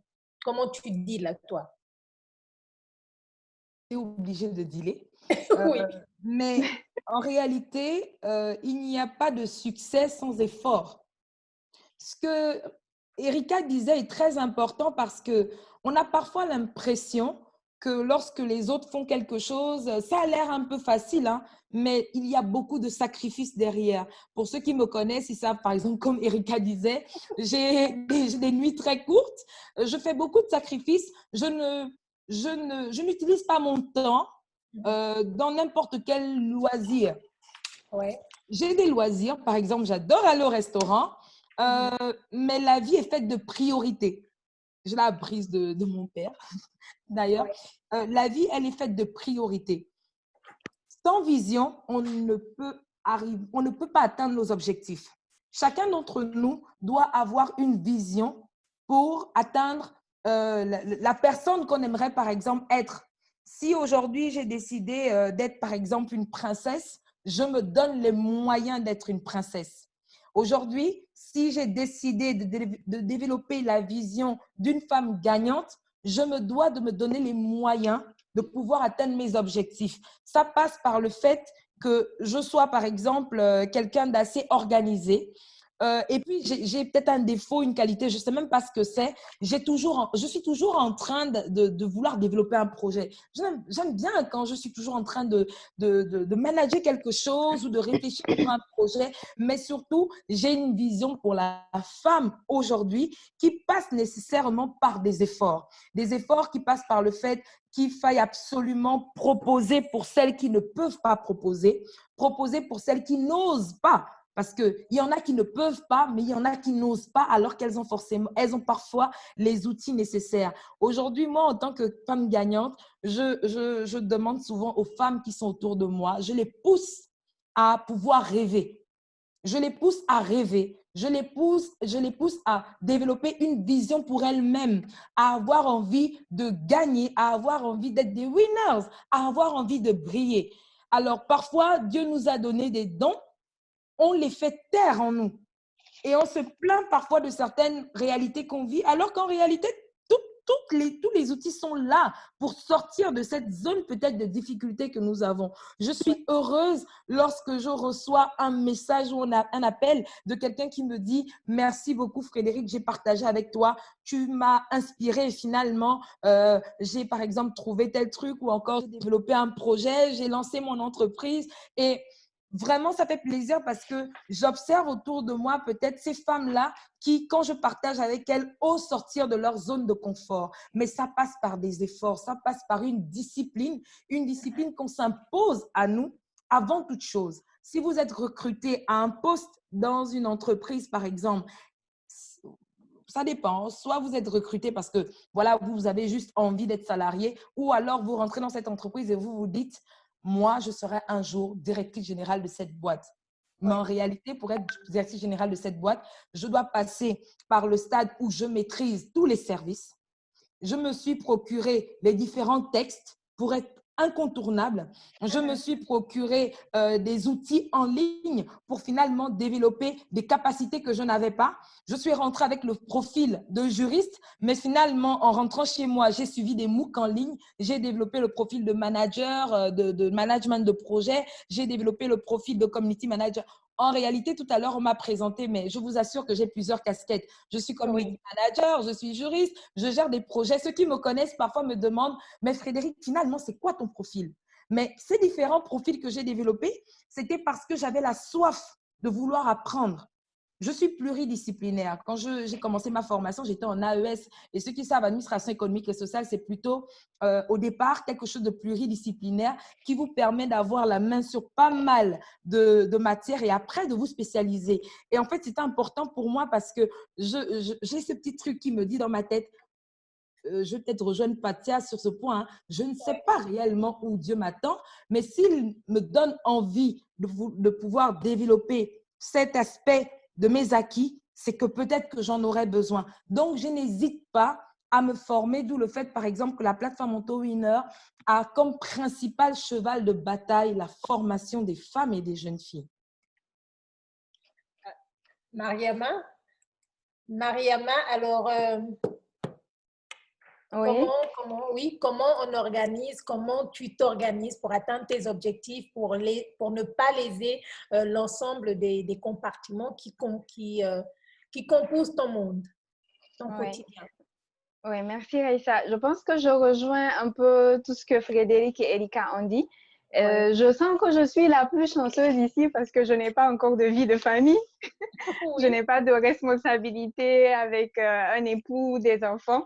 Mais j'ai aussi une famille, j'ai aussi d'autres responsabilités à côté, notamment mes études, etc. Je rejoins Erika quand elle dit qu'il faut faire des compromis. On ne peut pas tout avoir, en fait. On ne peut pas avoir le beurre et l'argent du beurre.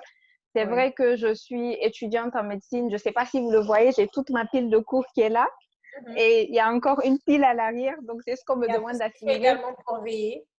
C'est ça. Donc, c'est tout ce qu'on me demande d'assimiler en semestre. Donc, vraiment, je ne dors pas beaucoup. Comme dit Erika, je ne dors pas beaucoup. Et souvent, c'est un peu frustrant aussi. Je ne passe pas beaucoup de temps avec ma famille et mes amis. Et c'est vrai que le confinement m'a beaucoup aidée en ce sens parce que j'ai passé plus de temps avec eux. Mais c'est aussi ça, de prioriser ce qui est priorisable. Et je les remercie beaucoup d'être là, de tout le temps me soutenir, mes amis, ma famille, mes proches, de tout le temps accompagner tout ce que je fais. Et je dirais qu'il faut aussi être très organisé, de savoir exactement combien de temps on consacre à ce que nous avons à faire. Moi, je sais que, par exemple, dans ma journée, il faut que je consacre un temps à mes activités associatives, il faut que je consacre un temps à mes études, il faut que je prévoie aussi mes gardes, mes stages, etc. Donc, vraiment, il faut s'organiser. Comme dirait Erika, il faut faire une liste. Moi, j'ai compris que je grandissais quand j'ai commencé à faire des to-do list. chaque nuit avant de me coucher pour savoir exactement ce que je dois faire le lendemain. Donc, vraiment, je dirais qu'il faut savoir faire des compromis, avoir des priorités. L'autre chose aussi, c'est de s'organiser. Et en dernier lieu, c'est de se former. De se former. C'est vrai qu'on a envie de faire beaucoup de choses. Et en ce sens, comme dirait Frédéric, il faut avoir plusieurs casquettes. Il faut vraiment se former, apprendre, ne pas hésiter. Donc, c'est vraiment ce que je dirais. Et je rassure les gens que c'est bien possible d'être active, d'être femme complètement accomplie avec un foyer, avec une famille, mais également d'être active et d'apporter son plus en fait dans la société. C'est tout à fait possible.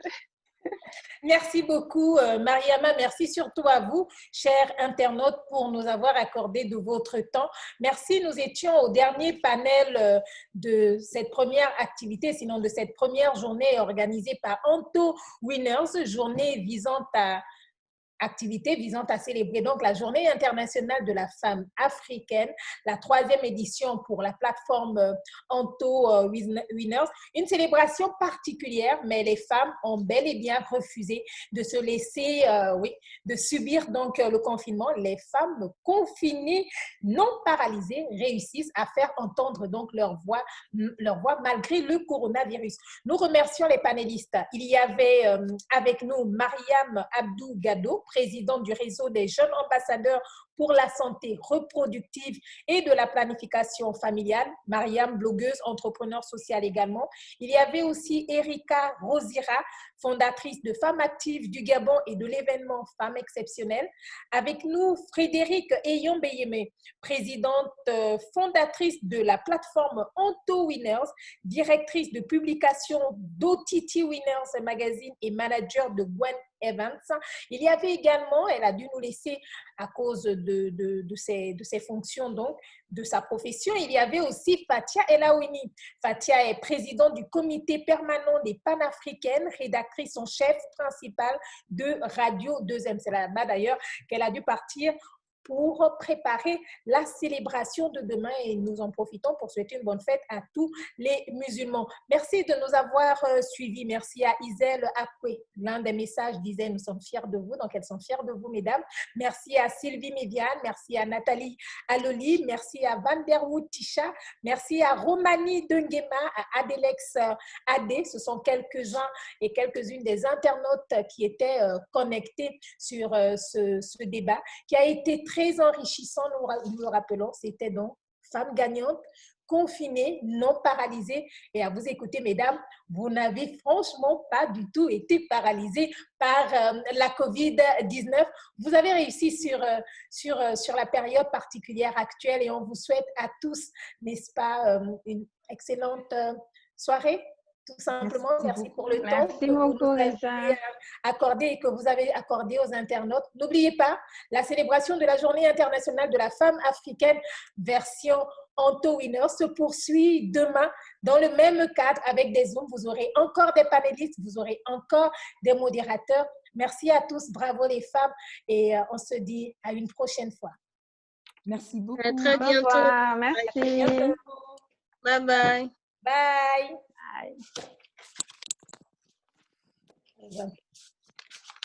On a duré. Merci. Donc, c'est vous qui avez le permanent ce soir. Wow. Donne-moi les photos. Les petites vidéos là, par contre, je ne sais pas si tu peux les mettre là sur cette clé. Comme ça, on va faire le papier là. Demain.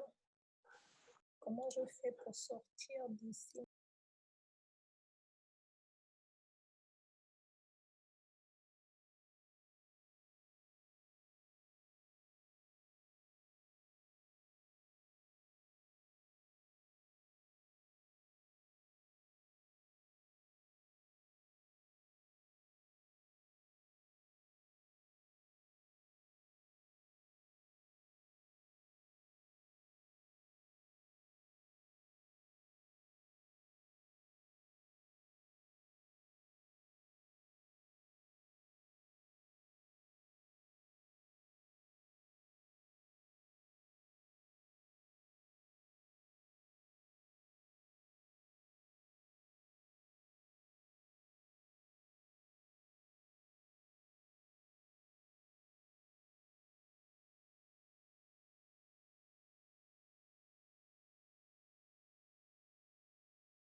respectent les gestes barrières. Journée internationale de la femme africaine 2020.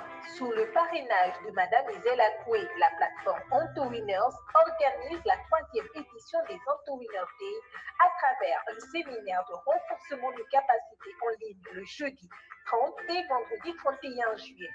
Au programme, panel, talk, remise de prix Onto Winners 2020. Mesdames, Mesdemoiselles, cet événement est le vôtre. Messieurs, votre soutien est une motivation. JIFA Gabon 2020, célébrons la femme africaine dans le respect des gestes barrières. Journée internationale de la femme africaine 2020. Sous le parrainage de Madame Isela Koué, la plateforme Onto Winners organise la 3e édition des Onto Winners Day à travers un séminaire de renforcement de capacités en ligne le jeudi 30 et vendredi 31 juillet. Au programme, panel, talk, remise de prix Onto Winners 2020. Mesdames, Mesdemoiselles, cet événement est le vôtre. Messieurs, votre soutien est une motivation. JIFA Gabon 2020, célébrons la femme africaine.